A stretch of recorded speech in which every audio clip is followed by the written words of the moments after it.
Breaking news. Osmania ఆసుపత్రి నూతన భవనాల నిర్మాణ పనులు ప్రారంభమయ్యాయి. గోషామహల్ స్టేడియంలో నూతన ఉస్మానియా భవన నిర్మాణ పనులకు ఈ ఏడాది జనవరి 31న శంకుస్థాపన చేశారు సీఎం రేవంత్ రెడ్డి.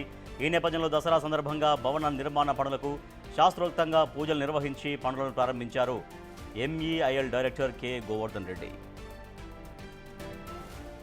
మొత్తం 26 ఎకరాల విస్తీర్ణంలో ఉస్మానియా కొత్త ఆసుపత్రి భవన నిర్మాణం జరగనుంది. 12 అంతస్తులతో 2000 పడకల సామర్థ్యంతో దీన్ని నిర్మించనున్నారు. 32 లక్షల చదరపు అడుగుల విస్తీర్ణంలో ఆసుపత్రి రూపుదిద్దుకోబోతోంది. 29 మేజర్, 12 మైనర్ ఆపరేషన్ థియేటర్లు, ఓ హెలీప్యాడ్ నిర్మించనున్నారు. నర్సింగ్, డెంటల్, ఫిజియోథెరపీ విభాగాలకు ప్రత్యేకంగా కళాశాలలు నిర్మించనున్నారు. 2 ఏళ్లలో భవన నిర్మాణం పూర్తి కానుంది. మా ప్రతినిధి అనిల్ మరింత సమాచారం అందిస్తారు. అనిల్, ఉస్మానియా ఆసుపత్రి నిర్మాణ పనుల ప్రారంభానికి సంబంధించి మీ దగ్గర ఏం సమాచారం ఉంది? ఎస్ రాజేష్, గోషామహల్ స్టేడియంలో నూతనంగా నిర్మించబోయే ఉస్మానియా ఆసుపత్రికి అయితే పనులు ప్రారంభమయ్యాయని చెప్పాలి. ముఖ్యంగా ఈ రోజు దసరా పండుగ కావడంతో, శుభదినం అవడంతో దీనికైతే సంబంధించి ఉస్మానియా ఆసుపత్రికి సంబంధించి అయితే పనులు ప్రారంభించారని చెప్పాలి.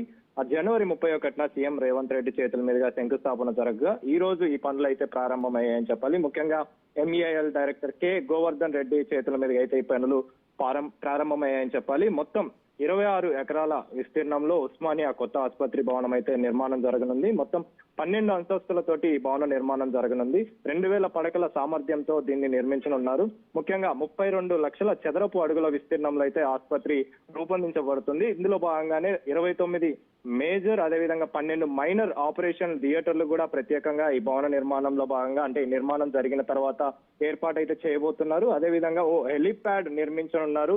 ఆ హెలీప్యాడ్ కి సంబంధించి కూడా పూర్తి ఏర్పాట్లు అయితే చేయనున్నారు. కాబట్టి అదేవిధంగా నర్సింగ్, డెంటల్, ఫిజియోథెరపీ విభాగాలకు ప్రత్యేకంగా ఆ కళాశాలను కూడా ఏర్పాటు చేస్తూ ఈ భవన నిర్మాణం అయితే జరగనుందని చెప్పాలి. ముఖ్యంగా పేదలకి మంచి వైద్యం అందించడమే లక్ష్యంగా పెట్టుకొని ప్రజెంట్ అయితే ఉస్మానియా ఆసుపత్రి పనులు అయితే జరగనున్నాయి. కాబట్టి అందులో భాగంగానే ఈ రోజు ఈ పనులు ప్రారంభించారని చెప్పాలి. ఈ 2 సంవత్సరాల్లో ఈ పనులు పూర్తి అయ్యేలాగా దిశానిర్దేశం చేసినట్టుగా కూడా మనకు తెలుస్తుంది రాజేష్.